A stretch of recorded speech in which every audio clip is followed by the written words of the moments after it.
All right, welcome back, everybody. Today we're going to get going with our next chapter, Chapter 3. And to get you thinking about what's happening in Chapter 3, I took a picture of a random set of city blocks from Google Maps. Suppose I could do one I actually know where it is, but this is just something I Googled.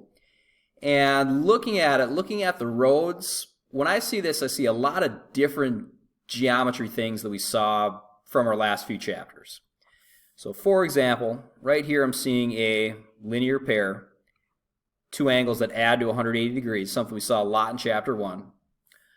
Okay, here's a set of vertical angles from chapter 2. And there's a lot of other shapes, a lot of other different type of angle pairs we could talk about from the last set of chapters.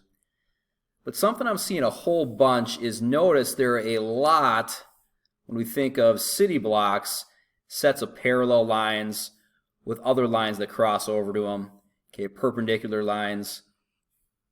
Okay, as I'm looking at a picture like this, to me I'm thinking, wouldn't it be nice to know a bunch about the properties of parallel and perpendicular lines, how they interact, how they work together, how we can figure different things out? And that's what we're going to be doing in our next chapter, Chapter 3, looking at what we know about parallel and perpendicular lines and the different kind of problems we can solve using those properties. And that's what we'll start things off with. In 3.1, we're talking lines and angles. Objective to identify angles formed by two lines in a transversal. We'll explain what the heck that means as we go through. Big thing in this lesson is we're talking vocab. We're introducing the vocab we'll be using for the rest of the chapter. All right, so let's start off by talking about parallel lines and skew lines. Okay, I'm going to say parallel lines are coplanar lines that do not intersect. Okay, you've probably seen a definition of parallel lines before, lines that don't intersect, but we're going to add this coplanar part to it so that we can talk about parallel lines in 3 dimensions rather than just 2. And here's what I mean by that. We could say that segment AD, this symbol means is parallel to, the parallel line symbol is parallel to, CB. Okay, so we're saying that AD and BC are parallel. Okay, because they are coplanar, they're on the same plane, and they don't intersect. We'll have a different name in a second for lines that are on different planes and don't intersect. Okay, we're going to say skew lines are non-coplanar lines that do not intersect. Okay, so if they don't intersect or they're not parallel, we'd call them skew. And we could say here that line AE is skew to line BC. Now there's no special symbol for skew to. All right, so if we have AE here and BC here, we'd say they're skewed because they don't intersect, but they're not on the same plane. They're non-coplanar. In other words, they're running in different directions. Okay, where AE is going up and down, BC is going back to front. Whereas with our parallel lines a second ago, they're both running in the same direction, back to front on our box.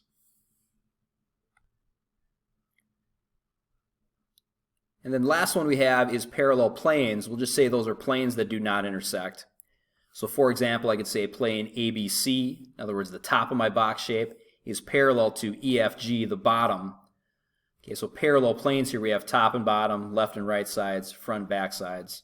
Okay, so planes that don't intersect. All right, let's give you a chance to practice using that vocab. So what I'd say to do is go to problem 1, hit pause on the video, work through A, B, C, and D, and then hit play. I'll run through them and check your answers. That way you get a chance to think about these and apply them before I show you what to do.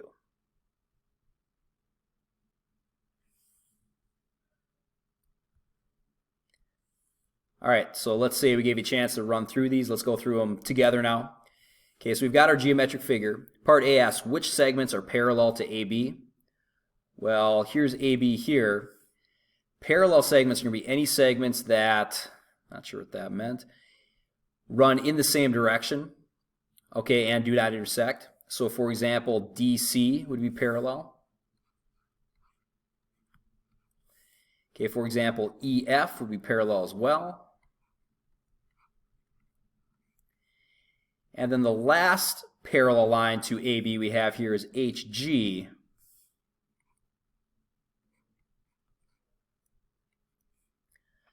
All right, now that's not necessarily well, it's maybe a little tougher to see the plane that's on. If I made a plane that sliced this figure diagonally, we'd see they share the same plane. Okay, that's why I like to think about parallel lines as lines running in the same direction that don't intersect. All right, next thing we're going to talk about are skew lines. So B says, which statements are skew to CD? All right, so here's CD. And again, skew are going to be lines that don't intersect that are non-coplanar. So in other words, go in different directions. I could say that AE is skew to CD. I could say that BF is skew to CD. Then also I could say that EH is skew. And that FG is skew.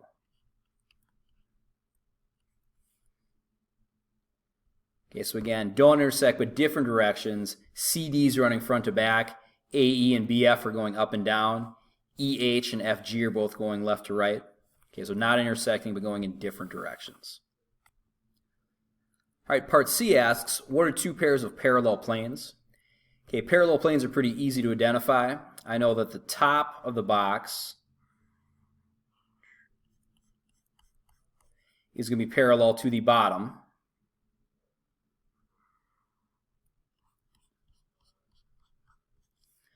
All right, so in other words, we could say that plane ABC is parallel to plane EFG. Remember, naming a plane, you just need 3 points on that plane. And I'm not going to label them all here, but we could say the left and right sides would also be parallel. Front and back sides would also be parallel. And then the last question asked, what are two segments parallel to plane BCGF? Well, let's see here. BCGF is the back of the box. Okay, so a line parallel to that is just going to be a line that doesn't intersect. So for example, AE would be one. All right, or we could say EH would be another. Okay, basically any line on the parallel plane will be parallel to the plane BCGF.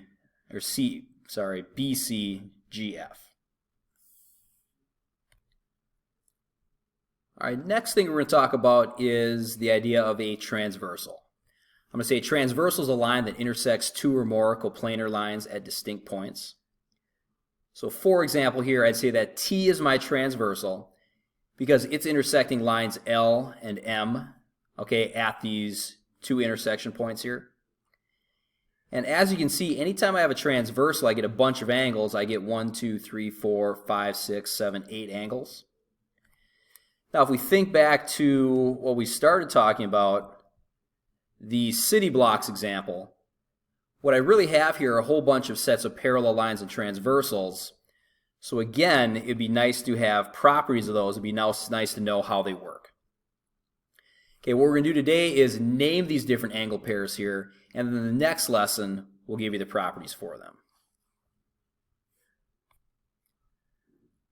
All right, so the first type of angle pair I have are something called alternate interior angles. We'll say they're non-adjacent interior angles on opposite sides of the transversal. Okay, so for example, angles 3 and 5 would be alternate interior angles. Okay, because they are on opposite sides of my transversal. Okay, if T is my transversal here, one's on the left, one's on the right. And they're on the interior of my lines L and M. In other words, they're between the lines. We could say the exterior is above and below, the interior is between L and M. Okay, another example of alternate interior would be 4 and 6. Again, one's on the left, one's on the right side of the transversal, and they're interior, they're between those two lines.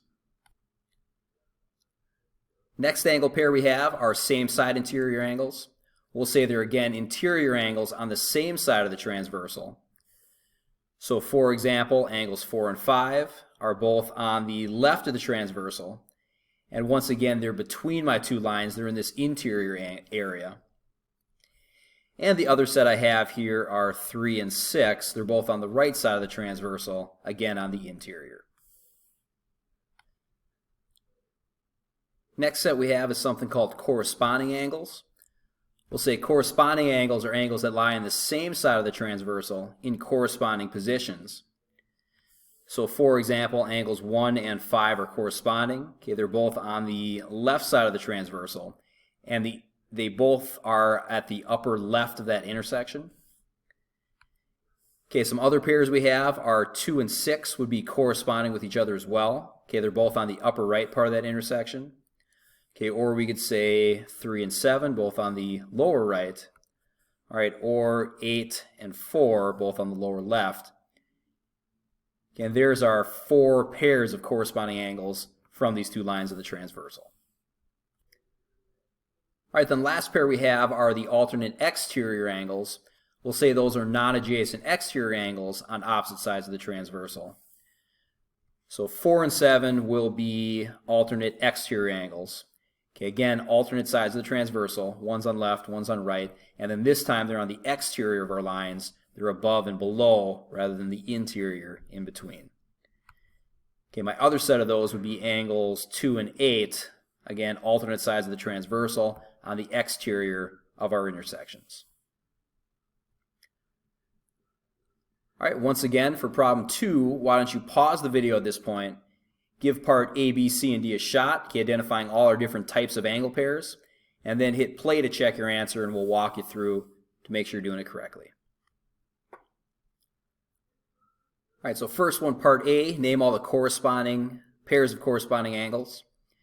Okay, so this time we've got our transversal going left to right in lines M and N. All right, corresponding, I could say that 1 and 3 are corresponding. They're both on the upper left part of that intersection. We could also say that 2 and 4 are corresponding because they're both on the upper right. Same idea, we can say 8 and 6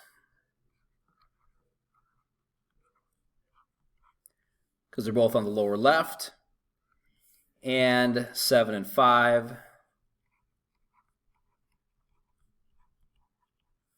both on the lower right.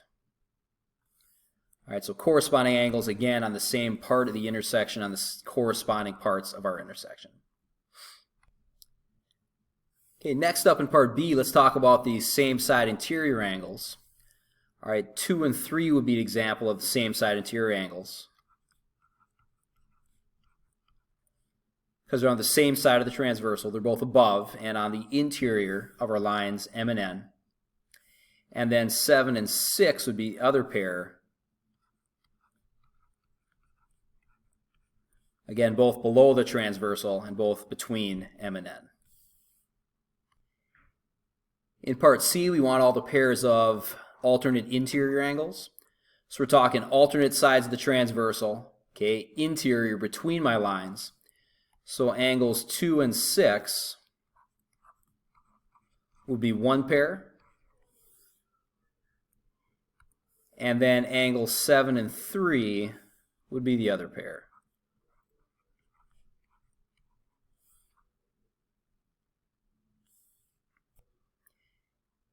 And then for D, our last pair, the alternate exterior angles, okay, I'd say that 1 and 5 are one pair.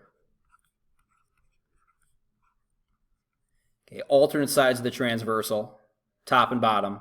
Okay, exterior, so outside my lines, to the far left and to the far right. And then the other set would be angles 8 and 4. That'd be my other pair of alternate exterior angles. Whoops. Got a little extra on my 4 there. All right, last thing we're going to do is the opposite question. Here we'll give you the angle pair. You figure out what type they are. So once again, pause the video quick, run through these, and then hit play to check your answer.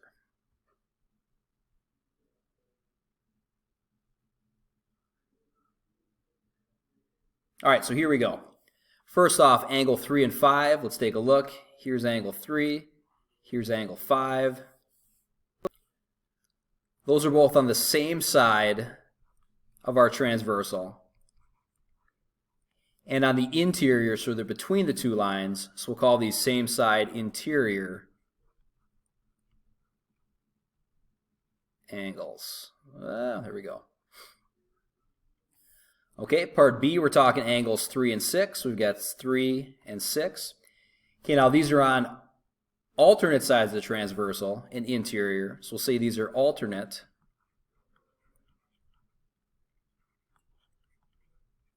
interior.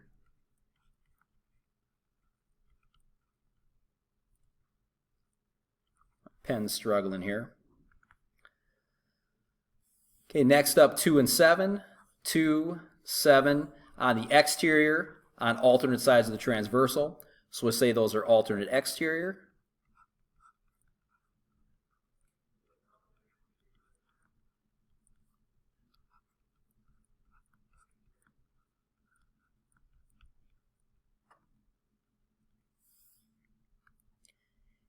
And then our last pair, 4 and 8. These both take place on the upper right of our intersections, here and here, upper right. So we'll say these are corresponding positions. We'll say they're corresponding angles.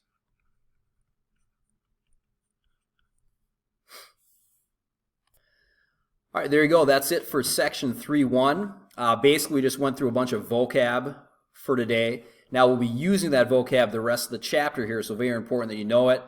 But also, since we're using it over and over again, you'll get a lot of practice with it. So if you don't have it all memorized yet, that's okay. Start going down on the homework. You'll get it down in the next couple of sections.